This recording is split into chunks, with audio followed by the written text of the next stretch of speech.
Captain Jordan Brooks eased his charcoal gray sedan to a stop at the red light on Bay Street, the river glittering to his left, Savannah's oak canopies to his right. He wore his Army service uniform like a promise, pressed jacket, ribbons precise, the gold bars on his shoulders catching the early light. In the passenger seat, a slim portfolio bulged with briefing notes for the mayor, a logistics map, and a schedule titled, Veterans Tech Pathways Launch, 10:02 a.m. Under that, a second agenda, Guard Convoy Arrival and Static Display, 10:15 a.m. He checked the time, 9:41, on schedule. The light turned green. He rolled forward and barely made it a block before blue strobes flared in his rearview mirror. A cruiser slid diagonally, blocking his lane as if he'd barreled through a barricade. Jordan signaled, eased to the curb, and lowered his window. The officer approached with a swagger, thumbs hooked behind a duty belt loaded with authority. Pale mustache, squared jaw, the kind of stare that had decided things before evidence arrived. License and registration, he said, not greeting, not explaining. Good morning, Jordan replied evenly, handing over both, Army ID tucked behind his driver's license. Is there a reason for the stop, officer? Read, the officer said, without looking at the IDs. His eyes lingered on the uniform like it was a costume. Where you headed in such a hurry? Jordan glanced at the clock again. City Hall. I'm due to brief the mayor at 10. I'm also the liaison for the National Guard convoy, setting up a veterans display on Riverwalk after. Officer Reed snorted. Convoy? In downtown? Sure you are. Jordan kept his tone steady, his hands visible on the wheel. It's permitted. The Guard coordinated with the city weeks ago. Abrams on flatbeds, strikers, the works. My team's led staging them in the loading zone by the Hyatt and… Save the story, Reed said. Finally looking at the ID, he made a show of squinting. Captain Brooks? Captain, huh? Sounds important. He leaned closer to the window. You from out of town, Captain? Fort Stewart, Jordan said. 45 minutes down 144, but I've been in Savannah all week with public affairs. Reed rapped the roof once with his knuckles. Step out of the vehicle. A couple on rented bikes slowed across the street, drawn by the flashing lights. A teenager paused mid-scooter, iPhone rising like a periscope. Jordan's pulse ticked up, but he kept his face composed. He unbuckled, stepped out, and stood with the river breeze tugging the edge of his jacket. Hands on the hood, Reed ordered, already circling behind him. Officer, I'll comply, Jordan said, but I'm asking for your supervisor on scene. I'm on official business and we're on a tight timeline that affects city operations. Reed smirked. You'll get a supervisor when I decide you need one. He patted the pocket above Jordan's nameplate. What's this? Decorations? You win a costume contest? Jordan swallowed the heat rising in his chest.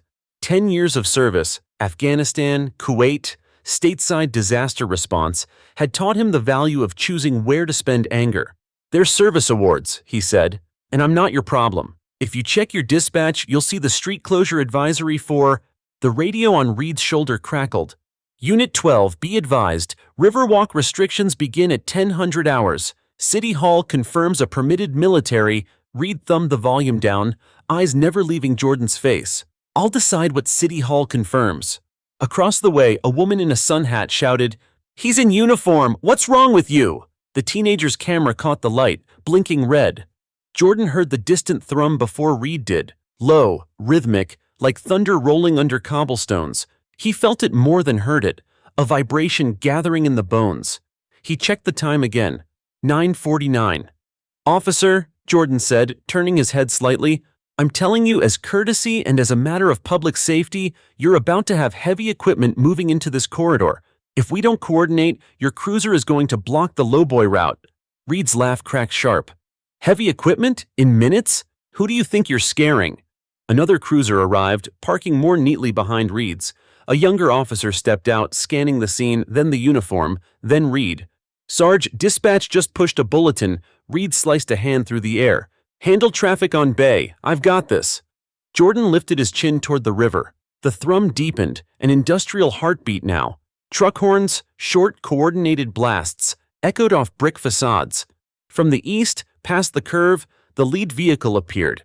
A white highway patrol car with its amber bar blinking, followed by a pair of olive-drab Humvees with MP stencils, then the first lowboy, 60 feet of steel, chains cinched over the hulking geometry of an M1 Abrams. Its turret sat forward, main gun parallel to the street, everything inert yet enormous. On the flatbed behind it, chocks shivered with every seam in the asphalt. Gasps rippled along the sidewalks. Phones rose in a synchronized wave. Reed's mouth fell open. "What the?" Two more lowboys trailed, carrying striker armored vehicles draped with banner vinyl. Georgia Guard, Service, Community, Opportunity. Behind them, a convoy of fuelers and maintenance trucks, and finally a black SUV with flags mounted on fenders, a discreet star plate on the dash. The SUV nose edged past the lead Abrams and pulled against the curb 10 yards from Reed's cruiser. The passenger door opened.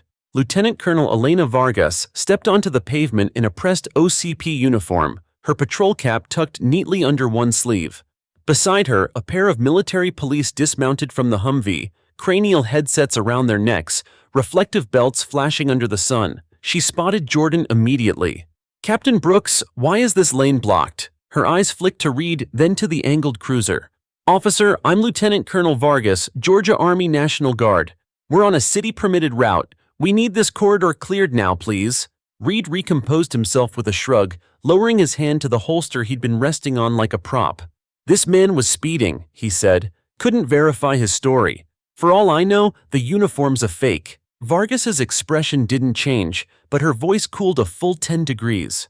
"Captain Brooks is my operations liaison. He's the reason that tank isn't trying to squeeze past your squad car." A city pickup skidded to a stop behind the convoy lead, hazard lights popping. The deputy public works director jogged up, clipboard in hand and breathless. "Officer, Reed? We sent the detour map. These lowboys need the full width to make the turn. If we don't stage by 10:15, the mayor's event backs up into lunch and Riverwalk vendors are gonna—" The second officer, still fresh-faced, still uncertain, looked between his sergeant, the colonel, the tank. "Sarge, we should move the unit." Reed squared his shoulders, refusing the rope down from the tree he'd climbed. "I'll move it when I'm finished with my stop." Jordan kept his hands visible, but shifted his stance just enough to speak to Vargas without ever turning his back on Reed. "Ma'am, my briefing at 10 sets the green light for the static display. If we miss it, we lose the police escort for Bay and we start stacking trucks on the bridge." Vargas nodded once. She turned to the MPs.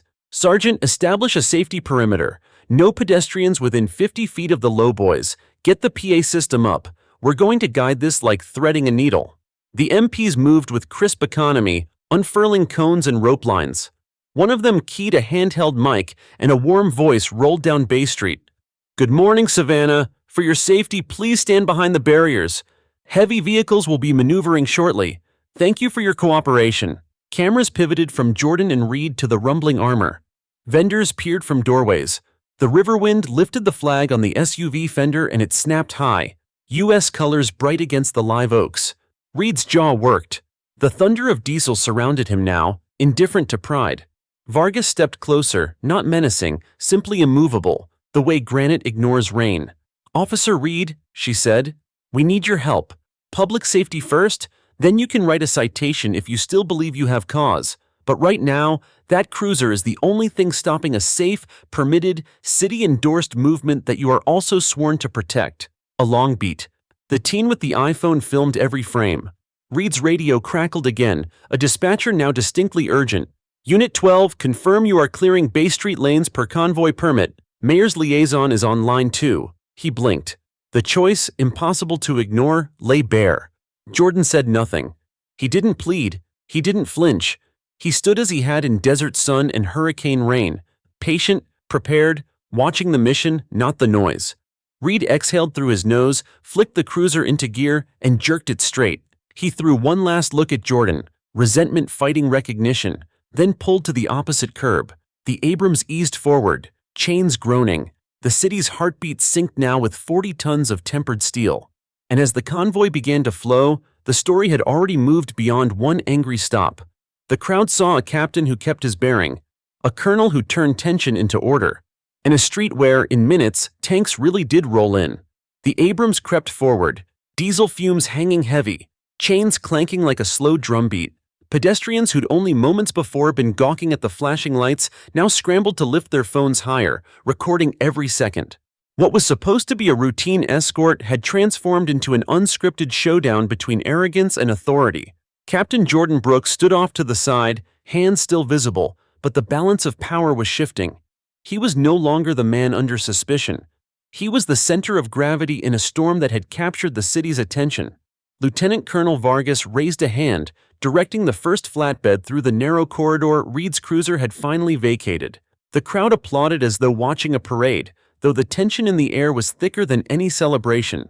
Reed leaned against his cruiser, arms crossed, face flushed. He looked like a man who had lost control of the narrative but hadn't realized the cameras didn't care about his pride.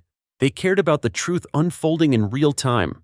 "Captain Brooks," Vargas said over the rumble, her voice carrying just enough for those closest to hear, "thank you for your patience. We'll get you to City Hall with an escort. The mayor's expecting you." Jordan inclined his head. "Appreciate it, ma'am. Time is short." The convoy lumbered forward, each vehicle a symbol of weight and presence. When the second lowboy carrying the striker passed, children along the sidewalk waved, cheering like it was the 4th of July. An elderly veteran saluted, tears in his eyes. Jordan caught those reactions out of the corner of his vision, reminded of why today mattered. The Veterans Tech Pathways program wasn't just another event on the city calendar. It was a lifeline for those who'd served, a bridge to careers in cybersecurity, engineering, and aerospace. These tanks weren't about intimidation, they were about inspiration, about showing the city that service had weight, both literal and symbolic. Reed muttered something under his breath. The younger officer glanced at him, uneasy. "Sarge, maybe we should just—" "Quiet," Reed snapped. But his authority was evaporating. The cameras no longer framed him as the law, they framed him as the obstruction. The black SUV that had arrived earlier remained parked, its tinted windows reflecting the crowd. Then, to everyone's surprise, the driver's door opened. Out stepped a tall man in a dark suit, an American flag pin on his lapel. Whispers surged through the onlookers. "That's the governor's aide." He cut through the gathering, phone pressed to his ear, speaking in clipped tones. "Yes, sir, the convoy has reached Riverwalk. Yes, Captain Brooks is here. He'll be on time for the briefing." Reed's face went pale. Whatever line he thought he could cross, he now realized he had gone too far. This wasn't just a stop gone wrong. This was a career-damaging spectacle being broadcast to thousands, maybe millions, through the lenses of onlookers. As the last vehicle in the convoy rumbled past, Jordan felt a hand on his shoulder. It was Vargas. "Come on, Captain, let's get you where you need to be." She signaled to the MPs, who immediately cleared a path. Jordan slid back into his sedan, the MPs forming a protective wedge as they guided him forward. The convoy behind him created a moving wall of steel that no one, not even Reed, could challenge. The applause followed him as he pulled onto Bay Street, like a tide pushing him towards City Hall. His pulse slowed. He wasn't thinking of Reed anymore. He was thinking of the mayor's briefing, of the young veterans waiting for a chance at new futures, of his responsibility to be more than the man in the uniform. Back at the curb, Reed remained frozen, fists clenched at his sides. The teen with the iPhone uploaded the video with a caption, "Cop stops Army Captain, convoy rolls through." Within minutes, the clip would spread across platforms, stripped of Reed's excuses, leaving only the truth. A decorated soldier disrespected, and justice rolling forward on treads of steel. The younger officer shifted nervously. "Sarge, what just happened?" Reed didn't answer. He didn't have one. At City Hall, the mayor stood waiting on the steps, cameras flashing. As Jordan approached, the mayor extended his hand. "Captain Brooks, Savannah thanks you, not just for today but for reminding us what dignity looks like under pressure." Jordan shook his hand firmly but humbly. "Just doing my duty, sir. The real heroes are the ones in that convoy, and the veterans we're here to support." The mayor gestured toward the microphones. "Then let's show them why we're here." Jordan straightened his jacket, glanced once toward the horizon where the convoy continued to roll, and stepped forward to speak, not as a victim of a cop's arrogance, but as a leader entrusted with a mission. For Reed, the sound of the applause still echoed down Bay Street, louder than his radio, louder than his pride. He had tried to diminish a soldier. Instead, he had magnified him.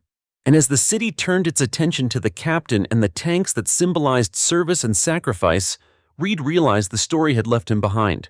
Justice didn't always come from a courtroom. Sometimes it rolled in on steel tracks, undeniable and unstoppable. The marble steps of Savannah City Hall gleamed in the late morning sun as Captain Jordan Brooks climbed them, flanked by MPs who had peeled away from the convoy to ensure his safe passage. The air buzzed with 1,000 conversations, Reporters calling in updates, camera shutters snapping, and onlookers still murmuring about the spectacle on Bay Street. Inside the building, the hallways pulsed with urgency. Staffers darted back and forth carrying briefing folders, phones pressed to their ears. Posters for the Veterans Tech Pathways event adorned the walls, showcasing smiling service members who had transitioned into civilian careers. It was supposed to be a celebration of service, but Jordan knew the morning's events had already shifted the narrative. The mayor met him outside the chamber, gripping his hand with genuine warmth. "Captain Brooks, welcome. I've heard enough about what just happened to know it will be on every channel by noon. Let's set the record straight in here." Jordan gave a tight nod. "Thank you, sir. I'll keep the focus on the program and the veterans we're here to support, but I won't ignore what happened on Bay Street." The mayor's expression sobered. "Good. People need to hear it from you." When the doors to the chamber opened, a wall of sound greeted him. Reporters crammed into every available space, their microphones and cameras bristling like weapons aimed not at him, but at the story he carried. Behind them, rows of veterans and their families filled the seats, waiting for the program's unveiling. Jordan stepped to the podium, his portfolio tucked under one arm, and adjusted the microphone. The room quieted, save for the hum of live broadcasts. "Good morning," he began, voice steady, projecting from years of command briefings. "We gathered here today for a simple but vital mission: to honor our veterans not only with words, but with opportunities. The Veterans Tech Pathways program is designed to take the skills of those who served and translate them into careers in technology, engineering, and security. Service doesn't end with a uniform, it evolves. And today, Savannah stands at the forefront of that evolution." The audience broke into applause, but Jordan raised a hand, steady and calm. "Before we continue, I want to address what many of you witnessed this morning. On Bay Street, I was stopped and treated not as an officer on official duty, but as a man whose uniform was doubted. That moment wasn't about me. It was about how easily respect can be withheld, even from those who serve. But I want you all to know, the disrespect of one man does not define the character of this city. What defines it is what we see right here: veterans, citizens, leaders, all coming together to build something better." The applause this time was thunderous, rising like a wave and rolling through the chamber. Across town, Officer Reed sat in his cruiser with the younger officer beside him, the radio chattering non-stop. Dispatches repeated the words he had tried to suppress: convoy, permit, city hall, live broadcast. His phone buzzed relentlessly on the dashboard. Notifications from news sites lit up the screen. "Army captain blocked by cop as tanks roll in." Witness video of Savannah standoff goes viral. The younger officer cleared his throat. "Sarge, it's all over already. They're calling for an investigation." Reed slammed the steering wheel with the heel of his hand. "Let them investigate. I was doing my job." But even he didn't believe it. The video showed otherwise. His smirk, his dismissive tone, the tanks rolling in behind him like a rebuttal to his authority. Back at City Hall, the mayor took the podium after Jordan, echoing his words. "This city owes its veterans more than gratitude. We owe them pathways, and no single incident can overshadow the pride we take in their service." The crowd rose to its feet, cheers mixing with chants of "Justice for Brooks" and "Respect our veterans." The sound carried into the streets, where protesters had already gathered outside with signs hastily scribbled, "Honor service, not hate," and "Captain Brooks represents us." Jordan remained calm, but inside he felt the gravity of the moment. This was no longer about a single event. It was about narrative, who controlled it, and what it meant for the community. He could feel the eyes of every young soldier, every veteran, every citizen of color looking to him not just as a captain, but as a symbol. After the speeches, a cluster of reporters cornered him in the rotunda. "Captain Brooks, do you plan to press charges?" one asked. "Do you think Officer Reed should be removed from duty?" Jordan chose his words carefully. Accountability isn't about vengeance, it's about trust. If we expect the public to trust law enforcement, then law enforcement must live up to the standards it demands from others. I'll let the city and the courts handle the specifics. My focus is on ensuring that respect is the rule, not the exception. The cameras clicked, the sound bites captured. By evening, his words would headline broadcasts across the nation. Meanwhile, in living rooms from Savannah to Seattle, the viral video looped. Reed ordering Jordan onto the hood of his car, smirking at his uniform, dismissing his ID. Then the thunder of tanks rolling into frame, Vargas confronting Reed, and the moment he had no choice but to move aside. Comment sections exploded. Unbelievable disrespect. That captain showed more restraint than I ever could. The tanks rolling in. Cinematic justice. Jordan didn't need to read the comments to know the tide had turned. The truth was out. Undeniable. Unstoppable. And for the first time since the lights had flared in his rearview mirror, he allowed himself a quiet breath of relief. By mid-afternoon, City Hall's marble steps were still crowded with protesters holding signs and chanting slogans. News vans lined Bay Street like dominoes, their satellite dishes pointed skyward, feeding every detail of the morning's confrontation to a nation eager for updates. Inside a quiet office on the third floor of the Savannah Police Department, Sergeant Robert Reed sat across from two internal affairs officers. His face was drawn, his mustache twitching as he tried to maintain his composure. A recorder on the desk blinked red. "Sergeant Reed," one of the investigators began, "we've reviewed multiple witness videos. They show you stopping Captain Jordan Brooks without probable cause, ignoring a dispatch advisory about a permitted convoy, and making disparaging remarks about his uniform. Do you want to explain your actions?" Reed leaned back, forcing a shrug. "I thought the vehicle was suspicious. Newer model sedan, tinted windows, guy in uniform that could have been fake. We've had stolen valor cases before." The second investigator raised an eyebrow. "And when the captain presented valid ID, including his Army identification card?" Reed shifted. "Could have been counterfeit. You never know." "Sergeant," the first investigator said sharply, "the issue isn't whether you asked for ID, it's how you treated him. Smirking, mocking his service, holding him without cause while a permitted military convoy was stalled because of your cruiser. You understand how this looks?" Reed's jaw tightened. "I was doing my job." The investigator clicked his pen shut. "We'll let the review board decide if that's the case. For now, you're on administrative leave. Hand over your badge and weapon." Reed's eyes flashed, but the order left no room for argument. He placed his service weapon and badge on the desk with a clatter. The sound echoed like a gavel sealing his fate. At City Hall, Captain Brooks sat in a quieter chamber, reviewing his notes for the evening's televised interview. Lieutenant Colonel Vargas entered, a paper coffee cup in hand. "You handled yourself well this morning," she said, sliding the cup toward him. "Not everyone could have stayed that calm." Jordan accepted the coffee with a small smile. "Calm isn't always easy, but it's necessary. My father used to say, 'The uniform speaks louder than your words. Make sure it's saying the right thing.'" Vargas nodded. "Well, today it spoke volumes, and you're not just carrying your own reputation now. You've become a symbol for every soldier who's ever been doubted." Jordan exhaled slowly, the weight of her words pressing down on him. He didn't crave symbolism, he craved fairness, but he understood that sometimes you didn't choose the moment chose you. By evening, the video had amassed millions of views online. National outlets picked it up, branding it the Bay Street Standoff. Talk shows debated Reed's conduct, while veterans organizations issued statements praising Brooks' restraint. At a small home in Atlanta, a retired sergeant named Harold Jackson sat in his recliner, eyes wet as he replayed the footage. "That young man carried himself better than I ever could have," he muttered to his wife. He reminded them that respect isn't a gift, it's earned. Across the country, hashtags surged. #respect. Our soldiers and #justice for Brooks. Back in Savannah, Jordan prepared for his interview with a local news anchor, Maria Ellis. She adjusted her microphone, offering a reassuring smile. "Captain, the nation's watching. Just speak from the heart." The cameras rolled. Maria leaned forward. "Captain Brooks, this morning you were stopped by a police officer who mocked your uniform. Within minutes, the situation turned into something far larger. What was going through your mind in that moment?" Jordan clasped his hands, gaze steady.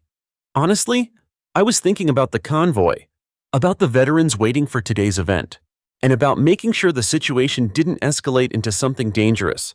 My responsibility wasn't just to myself, it was to everyone watching, everyone who depends on us to stay composed under pressure." Maria nodded. "Some say your restraint was remarkable. Do you feel angry about what happened?" Jordan paused. "Anger solves nothing. Accountability does. If what happened today sparks accountability, then maybe something good can come from it. My hope is that we learn from this, that we understand the importance of treating people with dignity, no matter their uniform, no matter their skin color." The studio lights glowed. Maria's expression softened.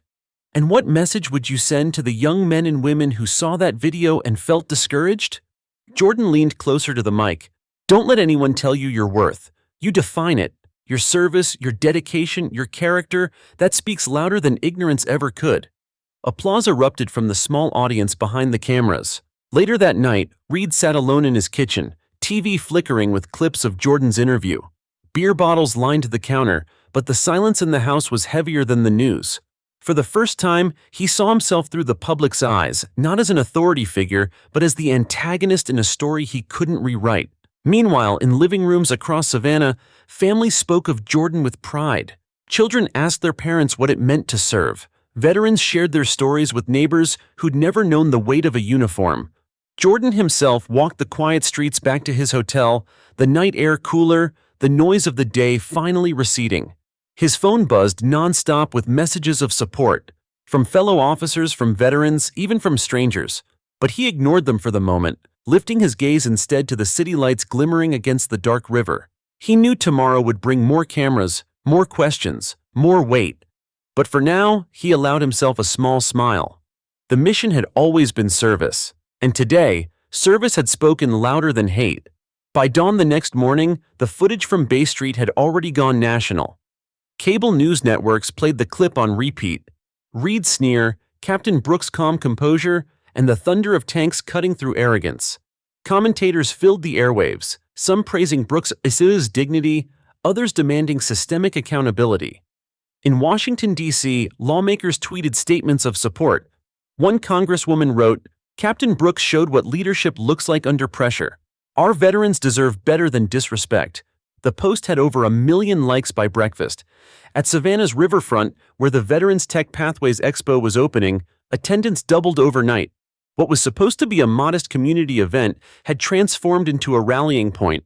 Veterans in uniform, students, families, all came, some carrying homemade signs, "Respect our soldiers" and "Justice is service." Jordan walked the expo floor, greeted by handshakes and salutes. He accepted them politely, but his humility never wavered. "This isn't about me," he repeated again and again. "It's about all of us." Still, the eyes of the crowd followed him like he was the keynote speaker, the very embodiment of their cause. Meanwhile, Sergeant Reed found himself at the center of a different storm. Local newspapers splashed his name across front pages. Officer under fire after Bay Street incident. Editorials condemned his behavior. Columnists dissected his smirk. Sitting at his kitchen table, Reed scrolled through his phone, his inbox flooded with angry messages. His union representative called. "Robert, we're doing what we can, but this looks bad, real bad. You might want to prepare for suspension without pay." Reed clenched his jaw. "I was enforcing the law. Doesn't matter how you spin it," the rep said flatly. The world saw something else. At City Hall, the mayor convened a press conference with Captain Brooks and Lieutenant Colonel Vargas standing at his side. The chamber was filled again, cameras rolling live across multiple networks. "Yesterday," the mayor began, "Savannah witnessed an unacceptable breach of respect. Captain Brooks should never have been stopped, questioned, or humiliated while carrying out his duty. This city stands with our veterans. And as of this morning, Sergeant Reed has been placed under investigation by Internal Affairs." Reporters shouted questions, but the mayor held up a hand. "Accountability is underway. For now, I'd like Captain Brooks to say a few words." Jordan stepped forward. His uniform looked crisp, medals gleaming under the lights, but his eyes were calm, steady. "What happened on Bay Street was wrong," he said, voice firm but not vengeful. "But I refuse to let one man's actions overshadow the service of thousands. Veterans have given their lives for this country. We deserve respect not because of rank, but because of sacrifice. Yesterday I was disrespected, yes, but today I stand here not as a victim, but as a reminder. Dignity can't be taken. It's carried." The room erupted in applause. Reporters typed furiously, already shaping tomorrow's headlines. Dignity carried, not given. That night, on primetime television, the story dominated headlines. Talk show hosts replayed the video with slow-motion commentary. Analysts discussed systemic change. Veterans called in, their voices breaking as they described years of similar treatment, finally validated by the spectacle of the tanks. In a quiet living room in Detroit, a teenager watched the clip with his mother. "That could have been me," he whispered. His mother squeezed his hand, eyes on Captain Brooks's steady figure on the screen. By Friday, the incident had become more than news. It was a movement. Protests sprouted not only in Savannah but across Georgia, veterans linking arms with civilians, chanting for accountability. Churches rang bells, community centers held forums. Jordan, though reluctant, was asked to speak again, this time at Forsyth Park, where a massive rally had gathered. He stood on a makeshift stage as a sea of faces stretched before him, thousands strong. "I am honored by your support," he told them. "But let's be clear, this isn't just about me. It's about every soldier, every veteran, every citizen who has ever been doubted, dismissed, or disrespected. We don't fight hate with hate, we fight it with truth, and truth has rolled through Savannah on steel treads. It cannot be stopped." The crowd roared, chanting his name, their voices echoing into the night. Back at his apartment, Reed watched the rally on television, his expression hollow. He recognized the faces of his fellow officers in the background of the footage, standing silently with the crowd. For the first time, he realized he wasn't just fighting Jordan Brooks, he was fighting the tide of history, and it was leaving him behind. As the week closed, the story wasn't dying, it was growing. National veterans groups called for legislation ensuring protections for service members in uniform. Civil rights leaders framed it as part of a larger battle for dignity. And through it all, Captain Jordan Brooks remained calm, his measured words carrying weight far beyond Savannah. The man who had been mocked on Bay Street was now shaping a narrative that reached living rooms across America. He hadn't asked to be a symbol, but sometimes symbols were forged in the heat of injustice when truth could no longer be ignored. The Savannah Police Department's headquarters looked like a fortress under siege. News vans clogged the street, their camera operators stationed outside the entrance, waiting for any sign of movement. Protesters held banners, "Respect our soldiers," and "No justice, no trust." Every chant reverberated against the glass facade, echoing inside the lobby. Sergeant Robert Reed walked through the front doors flanked by two union representatives. His uniform was noticeably absent. He wore a plain suit, the collar slightly wrinkled. The stares from his colleagues followed him like spotlights, some eyes filled with judgment, others with unease.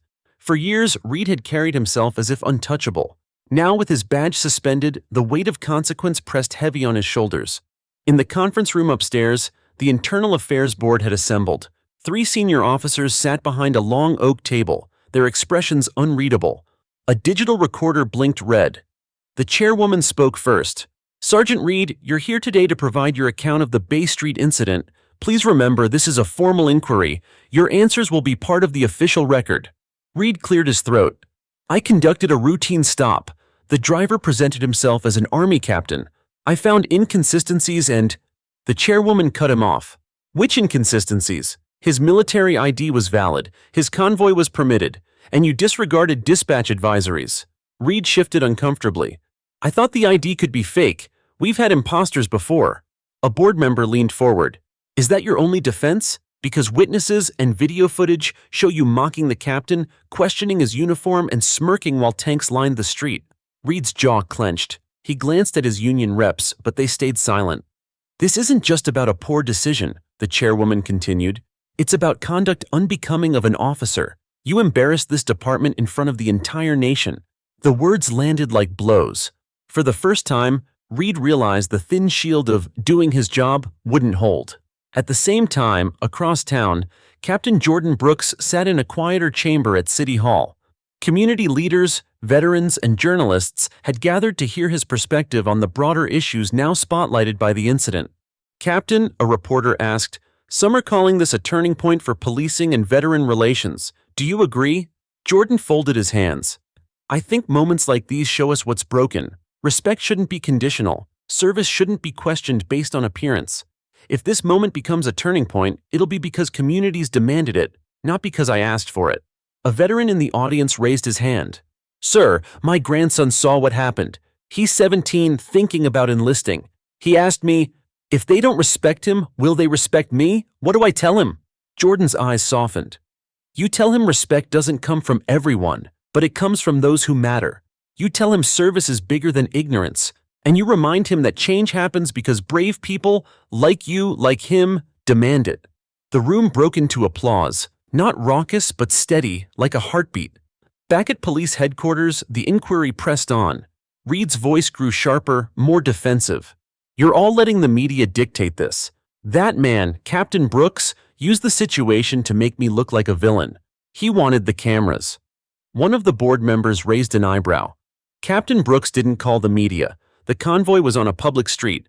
Witnesses filmed it. You created the story by escalating." The chairwoman leaned forward. "Sergeant Reed, do you understand that your actions not only endangered a permitted military convoy, but also eroded public trust in this department?"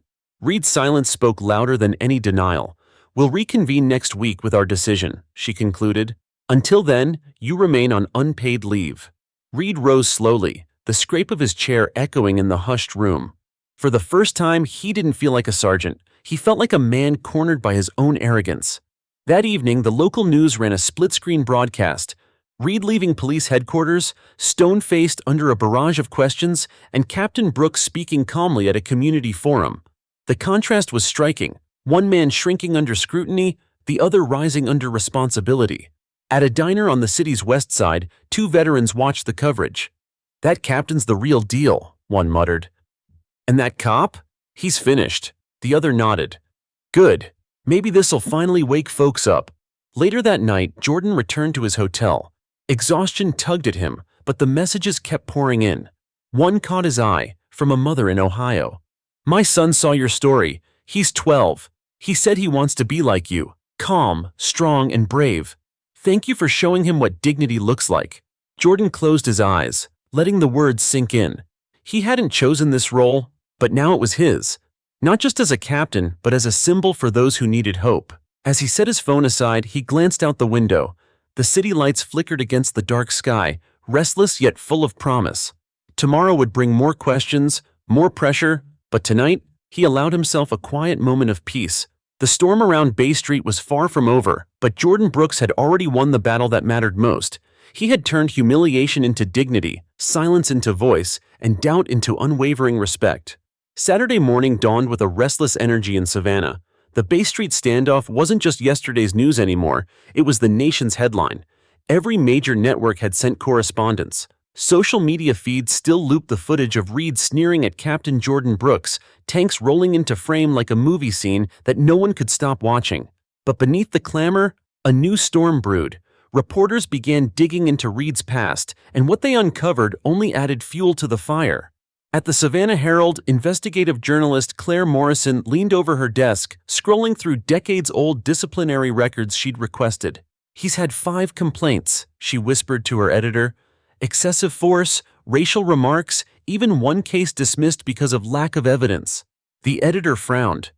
"And all swept under the rug?" Claire nodded. "Every single one, but the patterns are clear. He's been protected." "Then you know what to do," the editor said grimly. Front page tomorrow. Across town, Reed sat in his dimly lit living room, blinds drawn tight. His phone buzzed nonstop with calls he refused to answer. But when the evening news replayed Claire's investigative teaser, "A Troubled Record, The Past of Sergeant Robert Reed," his chest tightened. He muttered under his breath, "They're trying to bury me."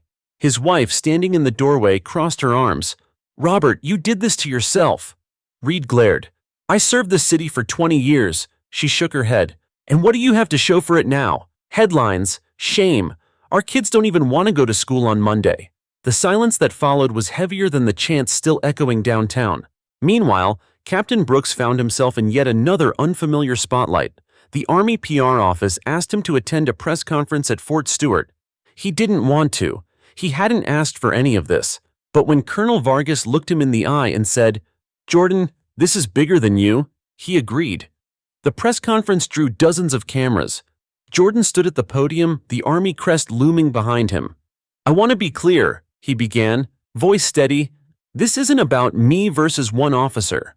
This is about respect for all who serve. It's about the trust between those who wear the uniform at home and those who wear it abroad. That trust was broken on Bay Street, but it can be rebuilt through accountability, through change, through courage." A reporter shouted, "Captain Brooks, how do you feel about the revelations of Sergeant Reed's past?" Jordan paused. He could have lashed out. He could have condemned. Instead, he said, "I feel sad. Sad that no one stepped in sooner. Sad that patterns were ignored until they erupted in public. If we want better, we have to listen earlier. Accountability can't wait for headlines. The crowd buzzed, pens scribbling furiously.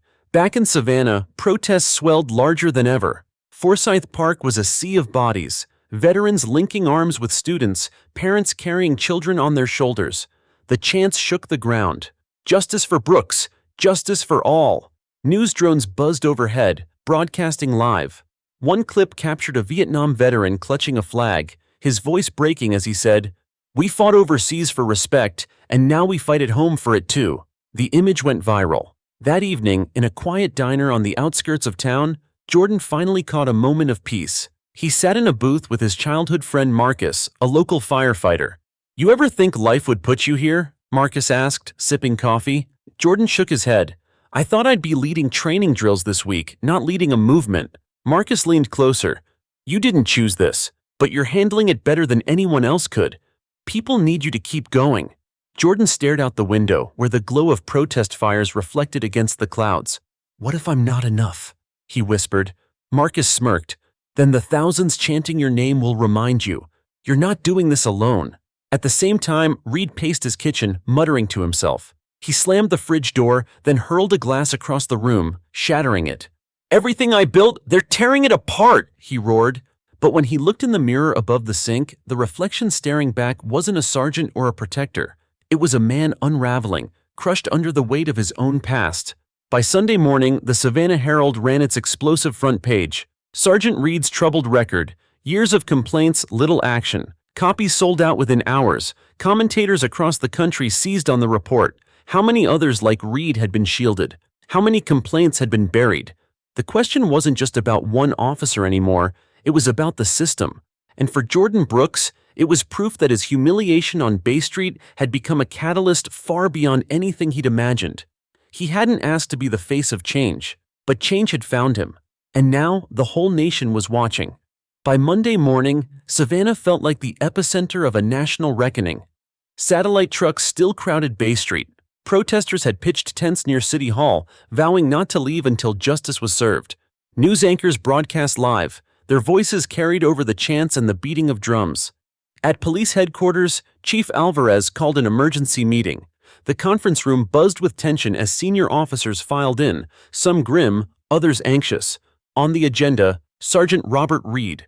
"We can't keep him on payroll," Alvarez said flatly. The Herald exposed his record. The phones haven't stopped ringing. Washington is asking questions. We either act now or we lose what's left of public trust. Captain Doyle, a veteran officer, shifted uncomfortably. "He's been with us 20 years. Suspension is one thing, but termination?" Alvarez cut him off. "Termination is the only option. We're not just cleaning up a mess, we're saving this department." Silence hung in the air, broken only when one lieutenant muttered, "About time." Meanwhile, Reed sat at his lawyer's office, clutching a crumpled copy of the Savannah Herald. His name screamed from the headline, framed by damning statistics and quotes from past complainants. "This is a witch hunt," Reed hissed. His lawyer sighed. "It's evidence. Complaints ignored, cases dismissed. They're not going to protect you anymore. The city's moving fast. Internal Affairs is recommending termination, maybe even criminal review." Reed's face reddened. "Criminal? For doing my job?" The lawyer leaned in. "Robert, stop saying that. The world doesn't see you enforcing the law. They see you abusing power, and with Captain Brooks' credibility, no jury will side with you." Reed slammed his fist against the table. "So I'm supposed to just roll over?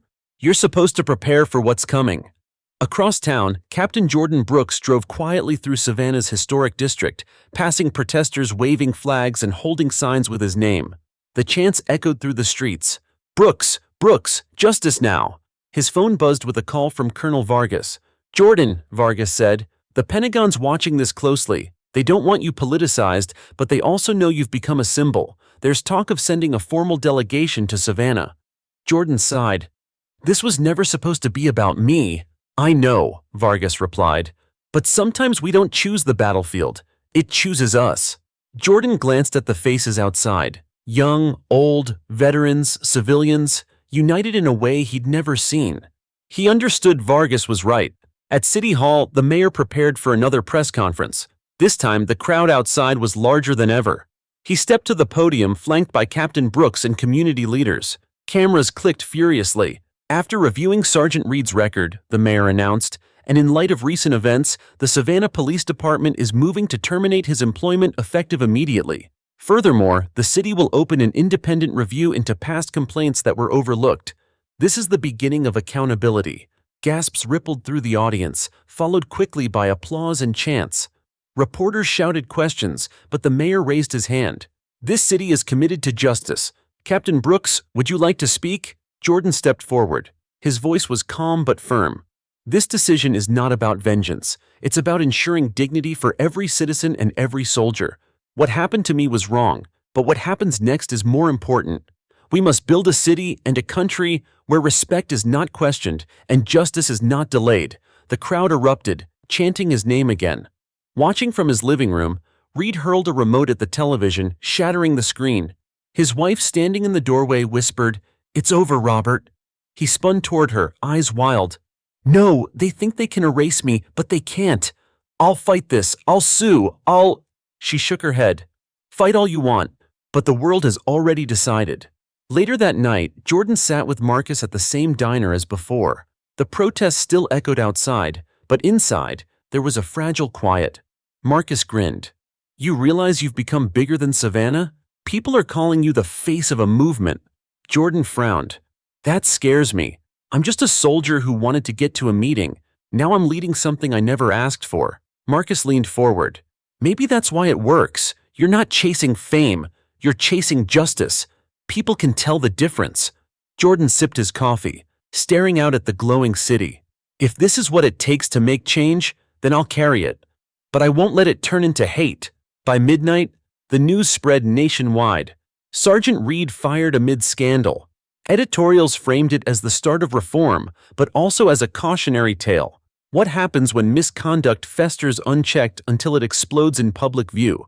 And as Reed sat alone in his darkened home, clutching the last remnants of his career, Jordan Brooks stood on the steps of City Hall, shaking hands with veterans and mothers, students and elders. One man's downfall had sparked another's rise.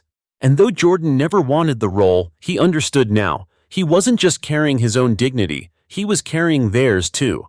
By Tuesday, Savannah was no longer just a city in Georgia, it was a symbol.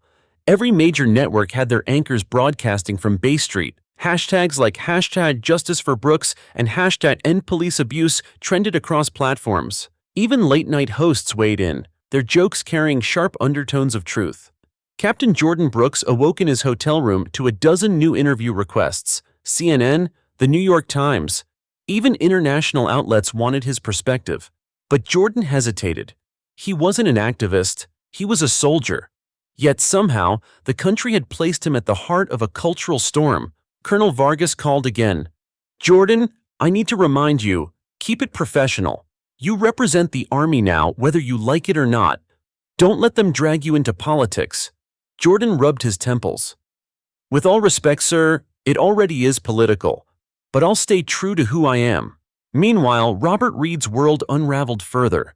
Reporters camped outside his home, snapping photos every time he stepped outside. Neighbors avoided him. Even old colleagues ignored his calls. At the grocery store, a woman pointed and whispered, "That's him, the one who mocked the captain." A man muttered loudly, "Coward!" Reed clenched his fists, but he didn't respond. His wife had begged him not to. Yet the humiliation burned hotter than any punishment the department could hand down. That evening, he sat in his den, scrolling through endless coverage. His lawyer's words rang in his ears, "Prepare for what's coming." Now he saw what that meant. Rumors swirled that prosecutors were reviewing whether Reed's actions crossed into criminal territory, abuse of authority, unlawful detention, maybe even civil rights violations. "Criminal," he muttered bitterly, "for stopping a car." But deep down, he knew it was more than that. Back downtown, the protests showed no signs of slowing. Forsyth Park became a tent city, with volunteers handing out food and water, medics treating exhausted marchers, and veterans leading chants late into the night. One moment stood out. A Vietnam vet and an Iraq war vet stood side by side, arms locked, leading the crowd in a chant, "Respect all who serve." The image flooded social media, hailed as the embodiment of unity. Inside a nearby church, Jordan addressed a smaller gathering. Dozens of community leaders, pastors, and activists filled the pews. "This movement isn't about tearing down," Jordan said, standing at the pulpit. "It's about building trust. It's about making sure what happened to me doesn't happen to the next soldier, the next student, the next father walking down the street. We can't let this moment fade once the cameras leave." A pastor nodded. "Then we'll hold the line. Even when the headlines move on, we'll keep marching." The crowd responded with a chorus of "Amen." At the same time, Reed's family life collapsed. His teenage son, Connor, slammed his backpack down one night. "Dad," he said, voice shaking, "kids at school are calling me the racist cops kid. They won't sit with me at lunch." Reed's chest tightened. "Connor, No," Connor snapped. "You ruined us. You couldn't keep your mouth shut, and now we all pay for it." His wife added quietly, "He's right, Robert. You didn't just bring this on yourself. You brought it on us." For the first time, Reed had no defense. He sat in silence, staring at his own reflection in the darkened window. By Thursday, the federal government stepped in.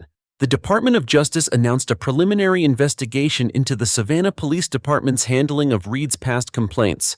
News outlets replayed the announcement on loop. "This isn't just about one officer," the DOJ spokesperson said. "This is about systemic accountability." The phrase sent shockwaves through the nation. Commentators debated reforms, oversight, and training.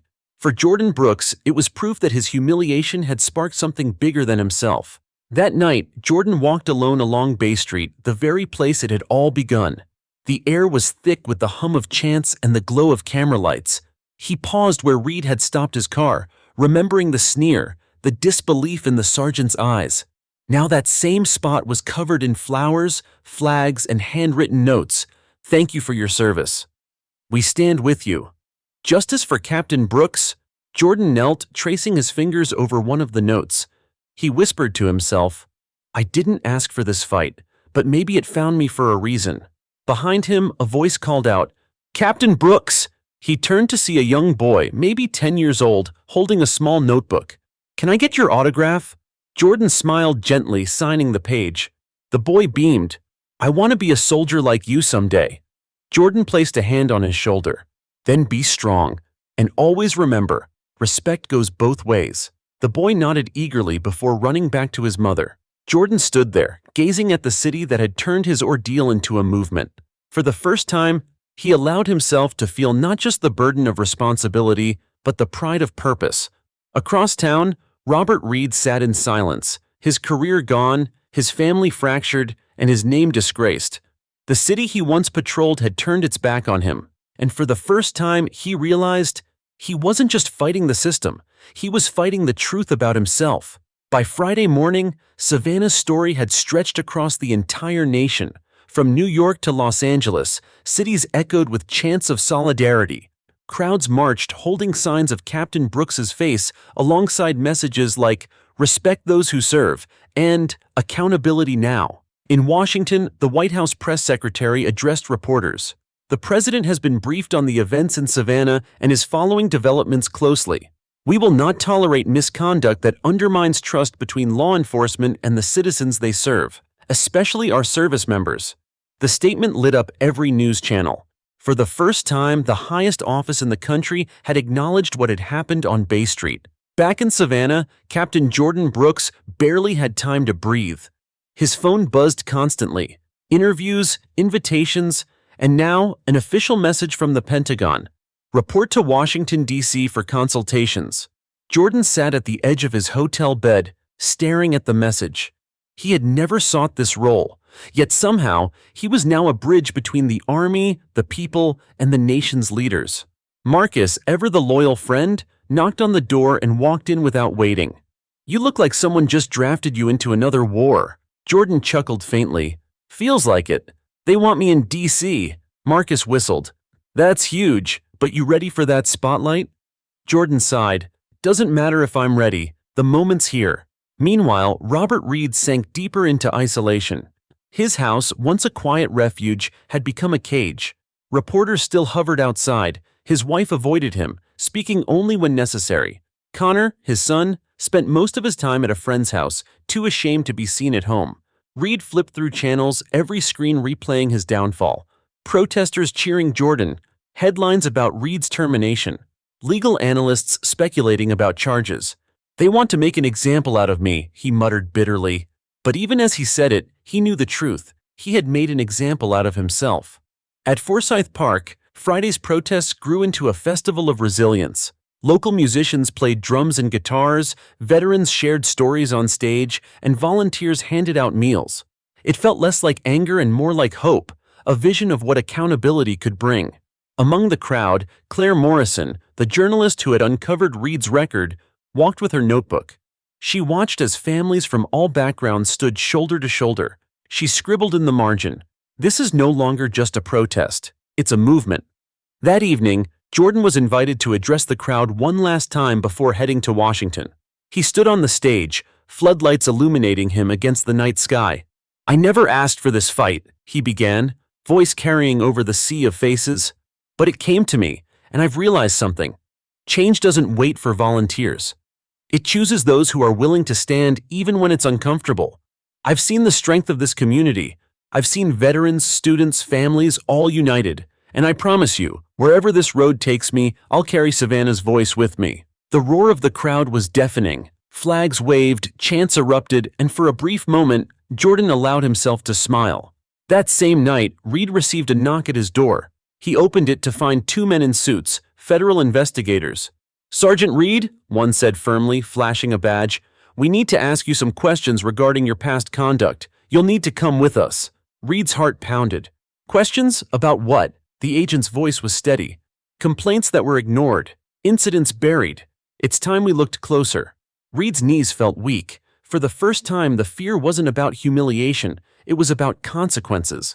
Saturday morning, Jordan boarded a military transport plane bound for Washington. As the city of Savannah disappeared beneath the clouds, he reflected on the whirlwind of the past week. A routine morning drive had turned into a confrontation, then a national headline, and now a summons to the nation's capital. He glanced around the cabin, filled with quiet soldiers. Some nodded respectfully. One leaned over and whispered, "Sir, what you're doing, it means a lot to all of us." Jordan smiled faintly, humbled. "I'm just trying to do right." In Washington, preparations were underway. At the Pentagon, senior officials debated reforms, training, accountability, oversight. And now Captain Jordan Brooks was expected to speak before them, to give voice not only to himself, but to the thousands who had rallied behind him. As his plane touched down at Andrews Air Force Base, a motorcade waited. Cameras flashed as he stepped onto the tarmac, the nation watching his every move. And somewhere back in Savannah, Robert Reed sat in a stark federal office, answering questions he had avoided for decades. His fall mirrored Jordan's rise, one man buried under the weight of his actions, the other lifted by the courage of his restraint. The story of Bay Street had outgrown Savannah. Now it belonged to the whole country. The Pentagon was colder than Jordan expected, not in temperature but in atmosphere. The walls carried the weight of history, portraits of past generals staring down as if measuring the worth of anyone who entered. Captain Jordan Brooks walked through the corridor flanked by aides. Cameras flashed from a distance, reporters trying to capture every step. He straightened his uniform, conscious that he wasn't just representing himself anymore. He was representing Savannah, the Army, and every veteran whose dignity had ever been questioned. In the briefing room, high-ranking officials filled the long table. Generals, colonels, and civilian defense leaders sat in silence until Secretary Daniels, the defense secretary, entered. His presence quieted the room instantly. "Captain Brooks," Daniels said, extending a hand, "thank you for being here. The nation is watching closely." Jordan shook his hand firmly. "Thank you, sir." Daniels gestured to a seat at the head of the table. "Tell us your story. We've all read the reports, but we want to hear it from you." Jordan took a deep breath and began. He recounted the moment Sergeant Reed stopped him, the sneer, the disbelief in Reed's eyes when he saw a black officer behind the wheel of a nice car. He described how the cuffs cut into his wrists, how the humiliation felt sharper than any battlefield injury. "This wasn't about me breaking the law," Jordan said, his voice steady. "It was about him refusing to see me as who I am, not a citizen, not an officer, just a black man he could degrade." The room was silent. Generals exchanged grim looks. Daniels leaned forward. "And how did the public respond?" Jordan glanced down, then met their eyes. "They responded louder than I ever could. Veterans marched, students rallied, families stood together. It wasn't about me anymore. It was about respect, for all of us. A murmur of agreement ran through the room. Daniels nodded slowly. That's why you're here. We're considering reforms across the board. Accountability for officers, better training, and stronger protections for service members. But we need voices like yours guiding us. Will you help? Jordan hesitated for a moment. He was a soldier, not a politician. But he knew this was bigger than him. Yes, sir. I'll help in any way I can. While Jordan spoke in Washington, Robert Reed sat hunched in a federal interrogation room back in Savannah. Two investigators, calm and methodical, laid out thick folders across the table.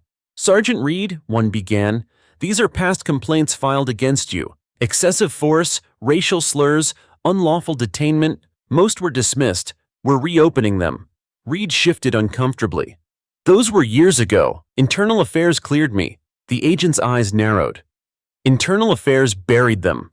That's the difference. Now they're coming back to the surface. Reed's chest tightened. For the first time, he realized the gravity of his situation. This wasn't about bad press anymore. It was about his freedom.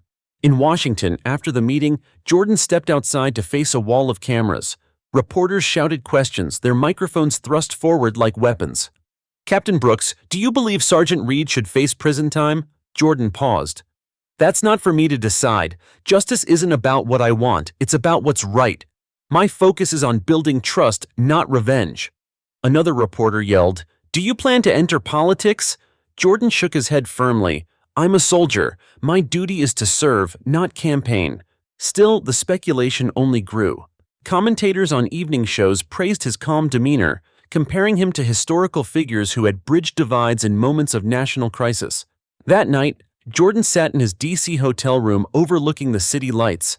He scrolled through messages on his phone, thousands of strangers thanking him, veterans sharing their stories, parents sending pictures of their kids holding signs with his name. Marcus called. Man, you're all over the news. Some folks are already calling you the Captain of Justice. Jordan chuckled softly. I never asked for this. Yeah, but sometimes the fight picks you. Jordan grew quiet. If it means my son grows up in a world where dignity is respected, then maybe it's worth it. Back in Savannah, Reed left the federal building under heavy guard. Reporters swarmed him, shouting questions. Do you regret what you did to Captain Brooks? Are you prepared to face charges? Reed kept his head down, jaw clenched, but the truth was inescapable. The man who once strutted with authority was now reduced to silence. His badge was gone, his career finished, and soon maybe his freedom too. As the week closed, Savannah's streets remained filled with chants and candlelight vigils. The city had become a beacon, showing what could happen when injustice was confronted head-on. And in Washington, Captain Jordan Brooks prepared for another day of meetings, another round of cameras, and another step forward in a fight he never chose, but one he now embraced fully. He whispered to himself, staring out at the Capitol dome, for Savannah, for every soldier, for justice. By Monday morning, Washington buzzed with Jordan Brooks' name. Headlines blared, Captain Brooks speaks for the nation, and from Savannah streets to the halls of power. His calm testimony had struck a chord, and now senators and congressmen scrambled to align themselves with him. Inside the Capitol, Jordan found himself ushered into yet another conference room, this time filled not with generals but with politicians. Their smiles were wide, their handshakes firm, but Jordan could see the calculation in their eyes. Captain Brooks, one senator said, we admire your courage. With the right platform, your message could reach millions more. Have you considered running for office? Jordan shook his head firmly. I'm not a politician. My role is to serve, not to campaign. But even as he said it, he sensed the weight of expectation pressing in. These weren't mere compliments. They were invitations to step onto a stage he had never asked for. Meanwhile, Robert Reed's nightmare grew darker. Federal prosecutors announced an official inquiry into his past conduct, citing at least 6 reopened cases. News crews replayed the announcement in endless loops. Sergeant Reed, one anchor intoned, is now facing potential charges for civil rights violations. If convicted, he could serve prison time. Reed sat in his living room, head in his hands. His wife had stopped speaking to him entirely, moving into the guest room. Connor avoided him. The house felt like a tomb. Every tick of the clock another nail in the coffin of his old life. He tried calling former colleagues, but most calls went unanswered. One finally picked up, only to say coldly, "Rob, no one wants to be seen with you right now. It's over." Reed slammed the phone down, rage boiling. But underneath the anger was fear. Fear of what came next. In Washington, Jordan attended a press briefing at the Pentagon. Cameras lined the room, their lenses capturing every twitch of his expression. A reporter asked, "Captain Brooks, do you believe law enforcement can truly reform, or is the system broken beyond repair?" Jordan paused. "I believe reform is possible. I've served alongside men and women of integrity, both in the Army and in law enforcement, but integrity isn't enough without accountability. That's what people are demanding, not perfection, but accountability." The answer reverberated through the airwaves. Commentators praised his balance, calling it both firm and hopeful. For ordinary citizens watching at home, it felt like someone had finally spoken the truth plainly. Back in Savannah, the protests evolved into organized marches with clear demands: independent oversight, racial bias training, and stronger protections for service members and their families. Claire Morrison, the journalist, captured the shift in her article. "This is not just a cry of anger. It is a blueprint for change." Local leaders met in churches and community centers, drafting proposals to present to city officials. Veterans volunteered to train young activists on discipline and strategy, ensuring the movement wouldn't lose focus. For the first time in years, Savannah felt united. At night in his hotel room, Jordan scrolled through messages from strangers. One stood out, a mother who wrote, "My son wears his ROTC uniform with pride. After seeing you, he believes he can walk tall no matter what." Jordan read it twice, heart heavy with both pride and responsibility. He whispered to himself, "This fight isn't just mine anymore." Marcus called again, his voice buzzing with excitement. "Man, you've become the voice of the people, but watch yourself. They'll try to use you. Stay grounded." Jordan nodded. "I know, that's the hardest part." Meanwhile, Reed was summoned back for another round of questioning. Sitting across from federal investigators, he tried to maintain his composure. "Sergeant Reed," one agent said, sliding a file forward, "this complaint alleges you detained a 14-year-old without cause. Do you recall this incident?" Reed swallowed hard. "I don't remember." The agent's eyes were cold. "You will, because we have witnesses ready to testify." Reed's palms sweated. For the first time, he realized prison wasn't just a possibility. It was a looming certainty. In Washington, Jordan was invited to a town hall broadcast live on national television. The stage was set with citizens from across the country, veterans, students, parents, and police officers. When his turn came, a young man in the audience stood. "Captain Brooks, what do you want us to take from what happened to you?" Jordan leaned into the microphone. "That dignity matters. That no badge, no uniform, no title gives anyone the right to strip another person of it. If we remember that, we can build a future worth fighting for." The crowd erupted in applause. Millions at home watched, some with tears in their eyes. Back in Savannah, Reed watched the broadcast alone. His fists clenched as the audience cheered. "Hero," he muttered bitterly. "They'll make him a saint while they bury me." But deep down, he knew it wasn't Jordan who had buried him. It was his own choices, catching up at last. As Jordan left the town hall, the night air cool against his skin, he knew the fight was far from over. Yet, for the first time, he didn't feel alone. The weight of the nation was heavy, yes, but it was also shared. And somewhere, in a darkened house in Savannah, Robert Reed faced the opposite reality, a life of isolation, stripped of respect, stripped of power, and soon, perhaps, stripped of freedom. The following morning, Jordan Brooks awoke to the persistent buzz of his phone.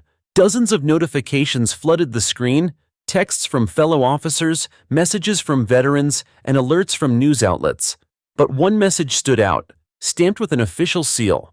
"The President requests your presence at the White House tomorrow afternoon." Jordan stared at the words for a long moment, the weight of them sinking in. He had walked through the chaos of Bay Street only days ago, handcuffed by a disgraced officer. Now he was being summoned to the highest office in the nation.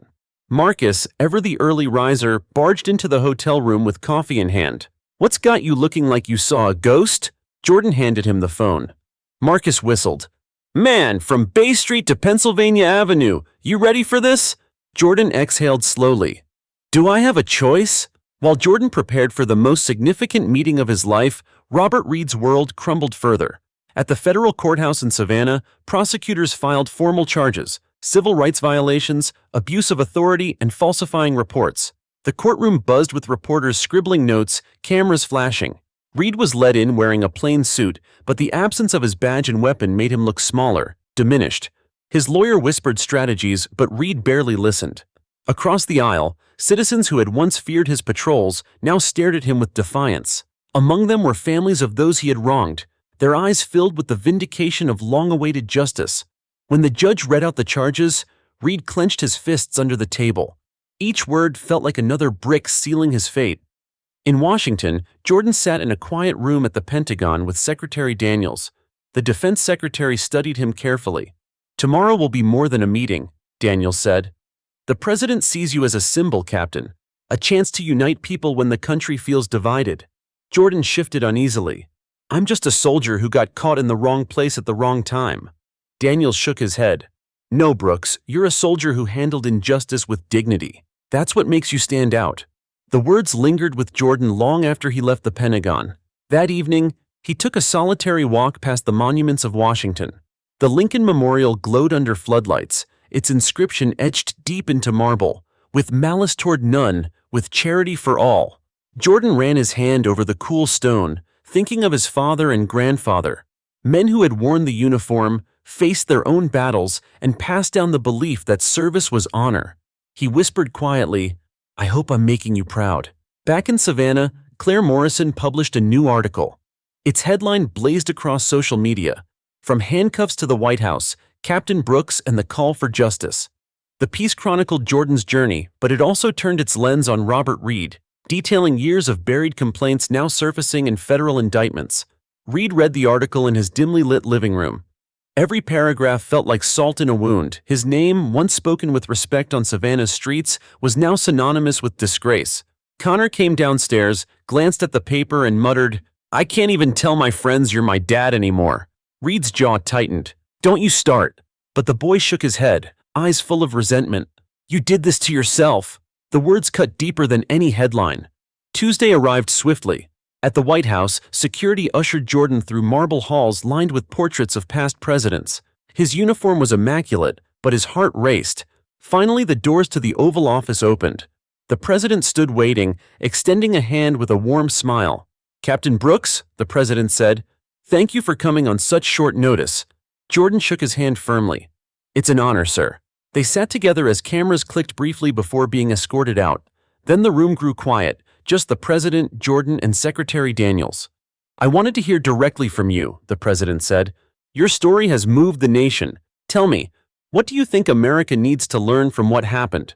Jordan thought carefully before answering. "That respect cannot be conditional. That service, sacrifice, and dignity deserve recognition no matter the color of your skin. People are tired of promises. They want accountability." The president nodded slowly, his expression grave. "And if you had this platform, this moment, what would you ask for?" Jordan's voice was steady. "Invest in reform, protect communities, and ensure no soldier, no veteran, ever has to prove their worth simply to be treated as human." The president leaned back, eyes narrowing with determination. "You may have just helped shape the next steps of this administration." That evening, news outlets exploded with coverage of the meeting. Analysts dissected every word, commentators praised Jordan's poise, and ordinary citizens flooded social media with messages of pride. In Savannah, thousands gathered for a vigil in Forsyth Park. Candlelight flickered as speakers read Jordan's words aloud, their voices echoing under the stars. And in a federal cell, Robert Reed sat alone, his world shrinking by the day. The man who had once barked orders with arrogance was now just another case file, waiting for a judge's verdict. For Jordan Brooks, the road ahead was daunting. But as he looked out at Washington's skyline from his hotel window, he knew this truth. He hadn't chosen this fight, yet somehow it had chosen him. And now he was ready to see it through. The morning after his White House meeting, Jordan Brooks awoke to a world that felt transformed. Every news channel carried clips of his firm yet measured words. Newspapers splashed his picture across their front pages. One headline read, "Captain Brooks, a soldier's call for justice." Downstairs in the hotel lobby, strangers stopped him with handshakes and whispered words of thanks. A veteran in a worn Navy cap pressed Jordan's shoulder and said, "You reminded us we still matter." Jordan offered a humble nod. "We all matter, sir, that's the point." Meanwhile, Savannah braced for Robert Reed's first pre-trial hearing. The federal courthouse became a fortress, surrounded by protesters chanting for justice. Reporters lined the steps, microphones ready. Reed arrived flanked by attorneys, his once proud stride reduced to a nervous shuffle. Inside, the courtroom buzzed with tension. Victims of his past misconduct filled the benches, their testimonies ready to be heard. The prosecutor rose. "Your Honor, this case is not about a single arrest. It is about a pattern of abuse, years of unchecked power finally brought into the light." Reed's lawyer objected, but the judge allowed the evidence. File after file was presented, painting a picture of corruption that was impossible to ignore. Reed sat frozen, sweat gathering on his brow. Each accusation chipped away at the illusion of control he once clung to.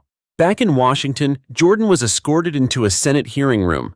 Cameras lined the walls, senators from both parties seated in a semicircle. The room carried a weight heavier than any battlefield he had walked. "Captain Brooks," the chairwoman began, "thank you for your service. We're here to discuss potential reforms to ensure accountability in law enforcement. Your testimony is crucial." Jordan cleared his throat, steady but deliberate. "Ma'am, I'm not here as a politician. I'm here as a soldier, as a father, and as a citizen who believes respect should not be optional. What happened to me in Savannah was not an isolated event. It was the symptom of a larger sickness." He paused, eyes scanning the room. Accountability must be more than a word. Without consequences, power corrodes. Without training, bias festers. And without trust, communities fall apart. The silence afterward was deafening. Some senators nodded gravely. Others shifted uncomfortably in their seats. The truth was undeniable, and it was on record now. That evening, Jordan's testimony went viral. Clips of him declaring, "Respect should not be optional," ricocheted across social media. Teenagers turned his words into hashtags. Veterans reposted them with pride, and parents shared them as lessons for their children. Claire Morrison, ever the sharp-eyed journalist, wrote another column.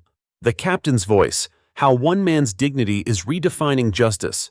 Her words struck home. He does not speak for himself alone. He speaks for every citizen who has been silenced, for every veteran whose sacrifice was questioned, for every family who has prayed for accountability. Reed, confined to his home on bail, watched the coverage from a sagging armchair. His television flickered with Jordan's face, crowds cheering, officials praising. "Captain Brooks! Captain Brooks!" The name drummed into Reed's ears like a hammer. Connor entered the room, crossing his arms. "You see, that's what a man looks like, not whatever you became." Reed's jaw tightened. "You think he's better than me?" Connor didn't hesitate. "I don't think I know." The words pierced deeper than any federal charge. For the first time, Reed saw not just his career collapsing, but his own family slipping through his fingers. In Savannah, another rally filled the park. This time it wasn't just protest, it was celebration. Families carried candles, veterans wore their uniforms, and children held handmade signs reading, "Respect is not optional." Jordan's sister Maya stood on a makeshift stage. "My brother didn't ask for this spotlight," she said, her voice ringing clear, "but he stood tall when others tried to tear him down. That's what we all must do. Stand tall, for justice, for dignity, for tomorrow." The crowd erupted, chanting Jordan's name, their voices rising into the night sky. Back in Washington, Jordan returned to his hotel room exhausted. He sank into the chair by the window, staring at the Capitol dome illuminated against the darkness. His phone buzzed. Another message from Marcus. "You did good today, brother. Just remember, this fight is bigger than all of us. Don't lose yourself in it." Jordan smiled faintly. "Bigger than all of us," he whispered. He thought of Savannah, of the boy he once was, of the man he had become, and though the battle ahead was long, he knew one thing with certainty. He would not fight it alone. In the days to come, the nation would keep looking to him, not for perfection, but for hope. And though Jordan Brooks never sought to be a symbol, fate had already chosen him to be one. 2 days after his Senate testimony, Jordan Brooks found himself back at the Pentagon. The corridors hummed with quiet efficiency, but today's meeting felt different. He was led into a private chamber where Secretary Daniels and a pair of senior advisors waited. "Captain Brooks," Daniels began, "the president was impressed. He wants you to consider a new role, a position within a task force that will oversee national reforms in law enforcement." Jordan blinked. "A task force? Sir, I'm a soldier, not a policymaker." One of the advisors leaned forward. "That's precisely why you're needed. You've lived this. You've shown the public what integrity looks like. People trust you. That trust is rare and powerful. Jordan's chest tightened. He thought of Savannah, of his men still training at Fort Stewart, of his daughter waiting back home. To leave the field for politics felt like abandoning everything he had built his life on. "I need time," he said at last. Daniels nodded, as though expecting the hesitation. "Take it, but understand, opportunities like this don't come twice." Meanwhile, Robert Reed sat in his lawyer's office, staring at stacks of folders. Each contained accusations stretching back years: unlawful searches, falsified reports, excessive force. His attorney rubbed his temples. "Rob, this is bad. The feds have witnesses, video evidence, even former officers willing to testify against you." Reed slammed a fist on the table. "I kept order. I did what needed to be done." The lawyer's eyes were cold. "That won't matter in front of a jury. What will matter is the pattern of abuse. They're painting you as a predator in uniform." Reed's anger drained into dread. "How long, if convicted?" 10 years? Maybe more?" Reed's throat went dry. For the first time, the weight of prison walls seemed real. Back in Washington, Jordan walked the streets near the National Mall. Families took photos, tourists marveled at monuments, but he felt the quiet pull of responsibility. His phone buzzed. Marcus again. "You're blowing up, brother," Marcus said. "Everyone's talking about the task force." Jordan sighed. "And everyone's forgetting I still have a unit depending on me. My men didn't sign up for me to become a politician." Marcus chuckled. "Maybe they signed up to follow a leader, and that's what you're becoming, whether you like it or not." Jordan stopped walking, staring at the reflection of the Washington Monument in the pool. His friend's words dug deep. In Savannah, Claire Morrison prepared another article. She had secured interviews with Reed's past victims: an elderly man wrongfully arrested, a young woman assaulted during a stop, and a teenager whose record was tainted by fabricated charges. Her draft began with a stark line: "For years, Robert Reed's badge was a shield for injustice. Now it has become evidence against him." When the article went live, it spread like wildfire. By evening, #justice in Savannah trended nationwide. Reed read the piece online, his face flushed. He hurled the tablet across the room, shattering it against the wall. His wife didn't flinch. She simply picked up her bag and walked out without a word. The silence left behind was deafening. At the same time, Jordan attended a small dinner hosted by civil rights leaders. They spoke passionately about reform, about using momentum to push for legislation. "You've become the face of this movement," one activist told him, "but you must decide if you'll stand at the front or fade into the background." Jordan listened, his fork untouched. Their eyes burned with expectation, but his mind drifted to his daughter, to the quiet mornings at home, to the oath he swore to serve his country on the battlefield, not in Congress. Was he ready to trade one uniform for another? The next morning, Reed shuffled into the courthouse for another hearing. Protesters lined the steps, chanting his name like a curse. Inside, he faced the judge with sagging shoulders. The prosecutor presented another damning witness, a former colleague who admitted Reed pressured him to falsify reports. "Sergeant Reed fostered a culture of fear," the colleague testified. "If we didn't comply, we risked our jobs. He believed the badge made him untouchable." The words landed like a hammer. Reed's lawyer objected, but the damage was done. The courtroom buzzed with whispers. His downfall had become undeniable. Reed sat motionless, staring at the floor. The walls closed in tighter with every passing second. That night, Jordan sat in his hotel room, the city lights glowing outside the window. His phone lit up again, this time a message from his daughter. "Daddy, I saw you on TV today. I'm proud of you." Tears pricked his eyes. She had no idea how much those words meant. He whispered into the empty room, "Maybe this is bigger than me after all." The crossroads loomed clear: return to his unit and fade back into anonymity, or accept the task force role and step into a fight that would shape the nation's future. And as Jordan wrestled with the decision, Robert Reed's path narrowed toward a single destination: a courtroom verdict that would decide the rest of his life. The sun had barely risen over Washington when Jordan Brooks received the call that would tilt his balance. Secretary Daniels' voice was calm but carried urgency. "Captain, the President wants an answer today. The task force is being announced tomorrow. We need to know if your name will be on that podium." Jordan rubbed his temples, exhaustion weighing on him. He had spent nights replaying the decision in his head, torn between loyalty to his soldiers and duty to a nation calling his name. "Sir, I respect the honor," Jordan replied, "but I can't make this choice lightly. I owe it to my men and to my family to think it through." "You have hours, not weeks," Daniels pressed. "The nation needs leaders now." The line went dead, leaving Jordan staring at the quiet room, the enormity of the decision pressing down like armor he could not remove. Meanwhile, Savannah's federal courthouse became a stage for the next act of Robert Reed's unraveling. The prosecution unveiled their star witness, Malik Johnson, the teenager whose wrongful arrest years ago had ignited local protests. Malik, now a young man, sat tall before the judge. His voice shook at first, but strength built with every word. "Sergeant Reed dragged me into his car for no reason. He told me I'd never be believed because of the color of my skin. That night changed me. I couldn't sleep, couldn't trust anyone in uniform. It scarred me for years." Gasps filled the courtroom. Reed's lawyer tried to discredit Malik, but the young man's calm, unshakable testimony silenced every attempt. Reed's face tightened, jaw clenching as he stared at Malik. The boy he once dismissed as insignificant now stood as the voice that could bury him.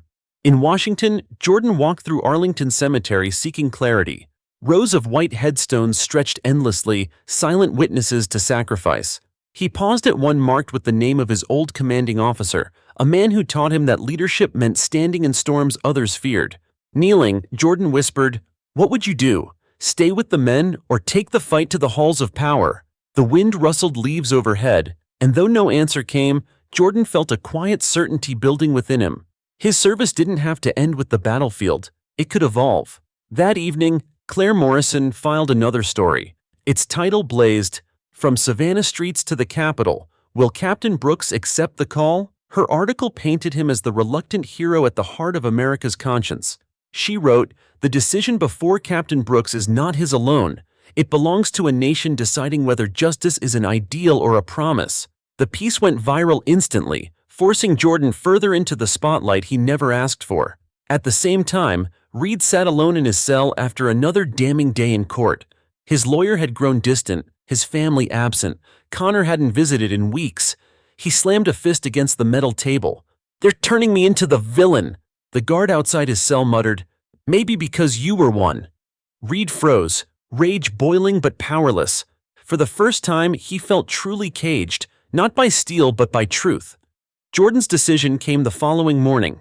Standing before reporters outside the Pentagon, he adjusted his uniform, cameras flashing. "I joined the Army to protect this nation. I never imagined I'd be called to serve in another way, but after deep reflection, I cannot ignore this moment.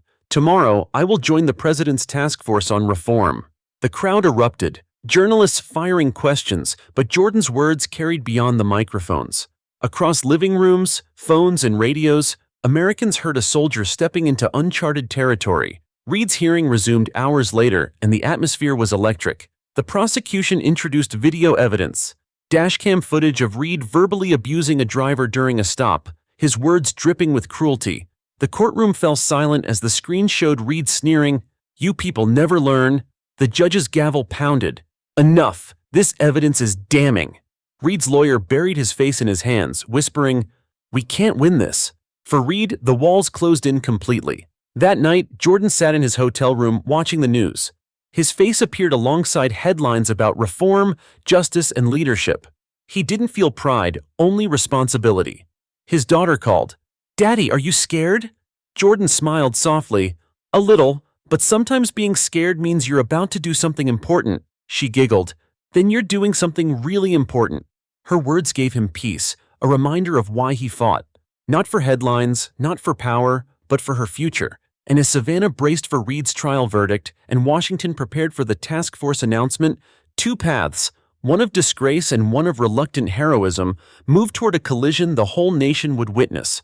The morning sun broke through the clouds over Washington, casting a golden glow across the city as Jordan Brooks stood before the packed East Room of the White House.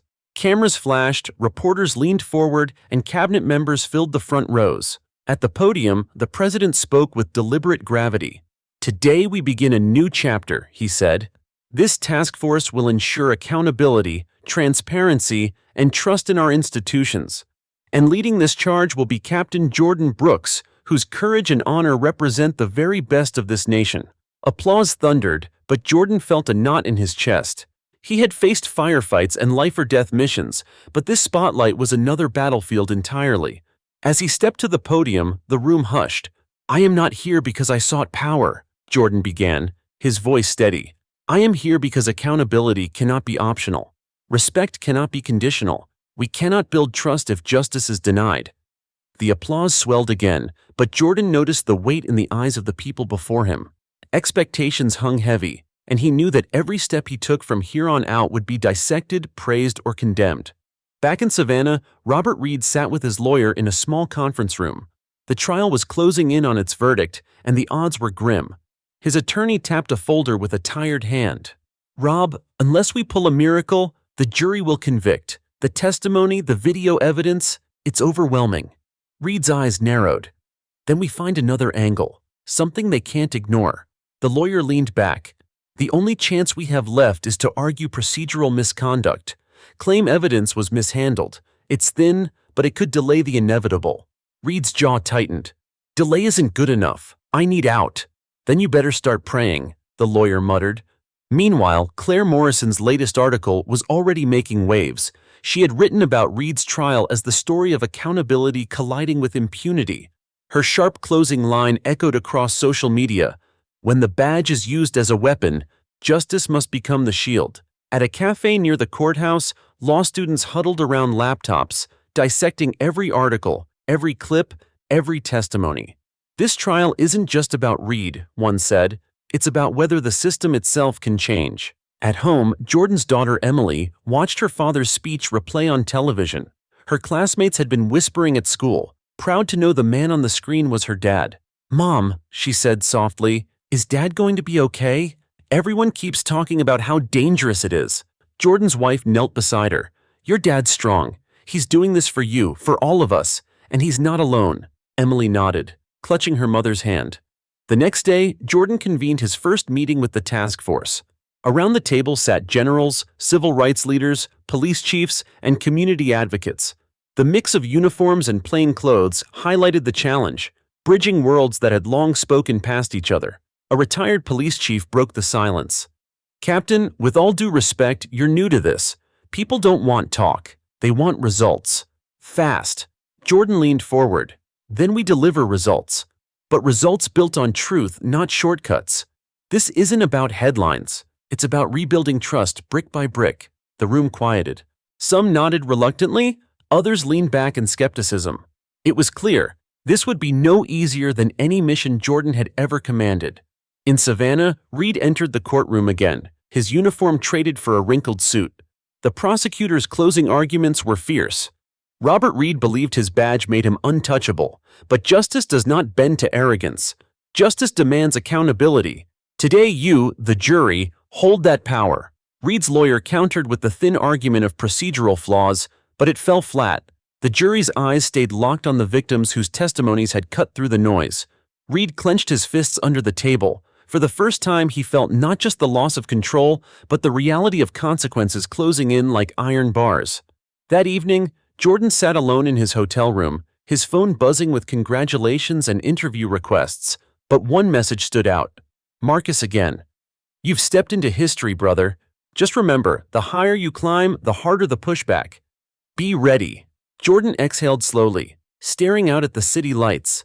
Pushback was certain, but retreat was not in his nature. By the end of the week, two stories dominated America's headlines.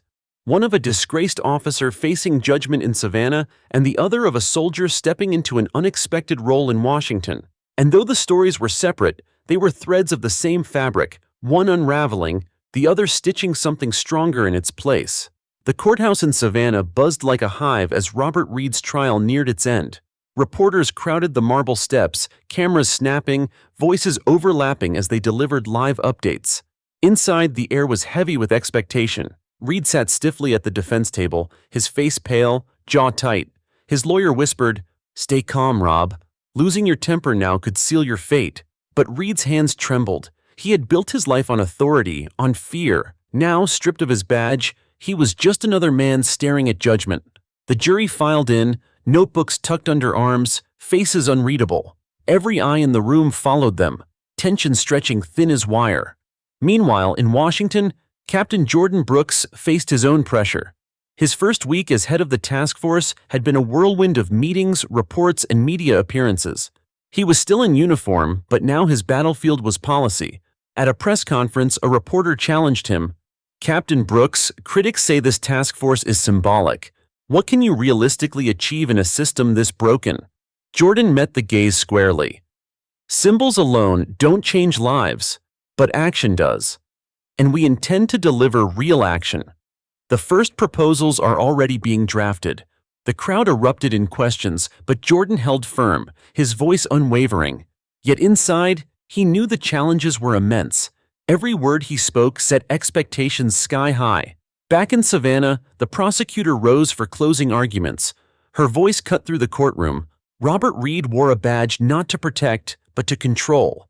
He humiliated the innocent, abused the powerless, and betrayed the oath he swore. Today, the jury must decide if accountability still has meaning in America. The words hung in the air. Victims in the gallery wept silently, their years of pain condensed into this single plea for justice. Reed's lawyer followed, trying to shift blame, to question procedure, but the arguments rang hollow. Even he seemed to know the end was near.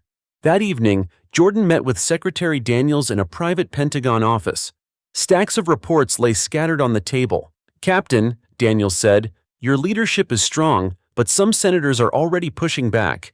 They think you're moving too fast, making them look weak." Jordan leaned forward. "Sir, justice delayed is justice denied. If we slow down to spare pride, nothing changes. And people are watching. They won't tolerate more stalling." Daniel studied him for a long moment, then nodded. "Then brace yourself. Politics is often dirtier than war." Jordan exhaled, realizing that this new fight would test not just his resolve, but his ability to navigate power without losing himself. The next morning in Savannah, the jury deliberated. Hours passed, each minute dragging heavier than the last. Protesters filled the streets outside, holding signs that read, "Justice for all" and "End police abuse." Inside the holding room, Reed paced furiously. "They can't convict me. They wouldn't dare." His lawyer didn't answer. He simply rubbed his temples, the silence louder than any reassurance. When the bailiff finally announced, "The jury has reached a verdict," the courtroom erupted with murmurs. Families clutched hands, reporters scrambled for position, and Reed's heart pounded like a drum. At the same time, Jordan prepared to address Congress. His testimony would outline the task force's first proposals: stricter oversight of law enforcement, expanded civilian review boards, and mandatory accountability measures. His wife called before he left. "Be careful, Jordan. They'll try to twist your words." He smiled softly. "Then I'll give them words they can't twist." As he hung up, he felt the weight of two battles converging. One in Savannah, where justice for past abuse hung in the balance, and one in Washington, where the path to future reform depended on his voice. In the Savannah courtroom, the jury foreman stood, a sheet of paper in his hand. The judge asked the question that would echo across the country. "Have you reached a verdict?" "Yes, Your Honor." The gallery leaned forward as the foreman unfolded the page. Reed's chest heaved. For the first time in years, he wasn't in control. But before the verdict was read, the judge's gavel came down. "Court will recess briefly before the reading." Gasps filled the room. The delay stretched tension to its breaking point, leaving everyone suspended on the edge of history. That night, news channels split screens between Savannah and Washington. On one side, the disgraced cop awaiting judgment. On the other, the soldier-turned reformer preparing to speak truth to power. Two stories, two arenas, but one message at the heart of both. The fight for justice was no longer just local. It was national. And the next day, both verdicts, one from a jury, one from Congress, would collide to shape the future. The courthouse was packed to capacity when Judge Evelyn Carter re-entered the chamber. Her gavel cracked against the wood, silencing the anxious whispers that had filled the room during the recess. "All rise," the bailiff commanded. The jury filed in, faces drawn and weary from deliberation. At the defense table, Robert Reed sat motionless, his hands gripping the edge so hard his knuckles whitened. His lawyer leaned in, whispering something, but Reed didn't hear. His pulse pounded too loudly in his ears. The judge's voice carried over the tense air. "Ladies and gentlemen of the jury, have you reached a verdict?" The foreman stood, holding a folded slip of paper. His hand trembled slightly. "Yes, Your Honor, we have." The bailiff carried the note to the judge, who scanned it briefly before handing it back. Please read your verdict aloud.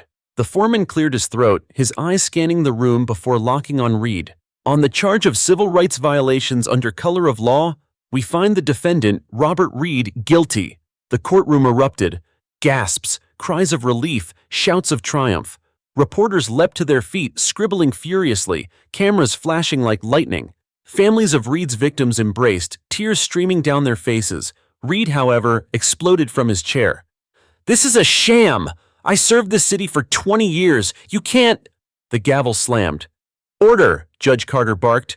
"Mr. Reed, sit down or you will be removed from this courtroom immediately." Guards closed in, forcing Reed back into his seat.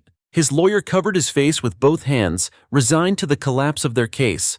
Outside the courthouse, the streets erupted like a dam bursting. Protesters who had gathered for weeks cheered, chanting, "Justice! Justice! Justice!" TV anchors described the verdict as historic, a long-overdue accountability in a state too often marred by impunity. Claire Morrison filed her report within minutes. Today, the people saw that even the powerful can be held accountable. Today, justice bent toward truth. The article went viral instantly. In Washington, Jordan Brooks prepared to walk into Congress. The timing was uncanny. As one courtroom delivered judgment on past corruption, he was about to present a blueprint for the future. The hallway outside the chamber buzzed with senators, aides, and lobbyists, all whispering, calculating. Secretary Daniels placed a hand on Jordan's shoulder. "This is your moment, Captain. Speak with the same courage you've shown in the field." Jordan nodded, adjusting his uniform. "I'll speak with truth. That's all I can promise." The chamber doors opened, and the sergeant-at-arms announced him. "Captain Jordan Brooks, United States Army." The room fell quiet as Jordan strode to the witness table. He removed his cap, set it down, and faced the committee. Senator Whitmore, a skeptic of reform, leaned forward. "Captain Brooks, why should the American people believe that a soldier knows how to fix law enforcement? Isn't this task force just political theater?" Jordan's eyes narrowed slightly, but his voice remained calm.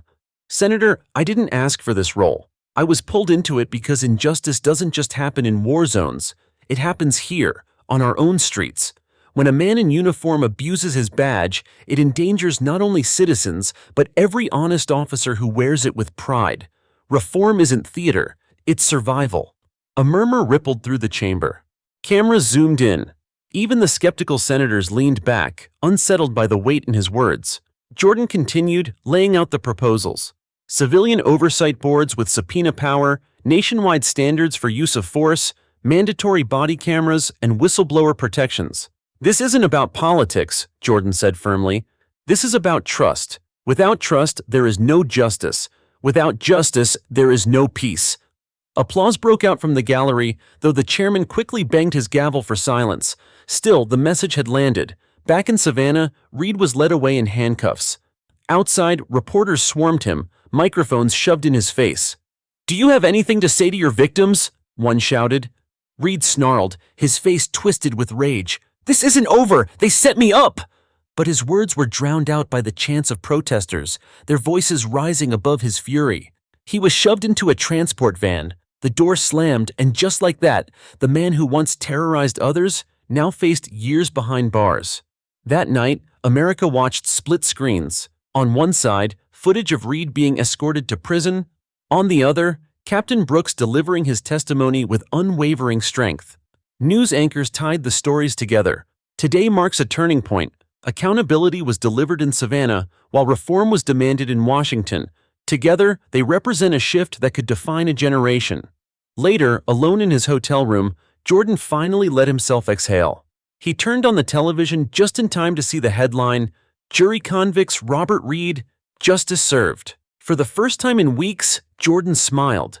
2 different battles, 2 different arenas, but both pointed to the same truth. Change was possible. He whispered to himself, one step at a time. Outside his window, the lights of Washington glimmered against the night sky, each one a reminder of the millions who were counting on him. And though the road ahead was uncertain, Jordan knew this was no longer about him alone. It was about a nation ready to face its reflection.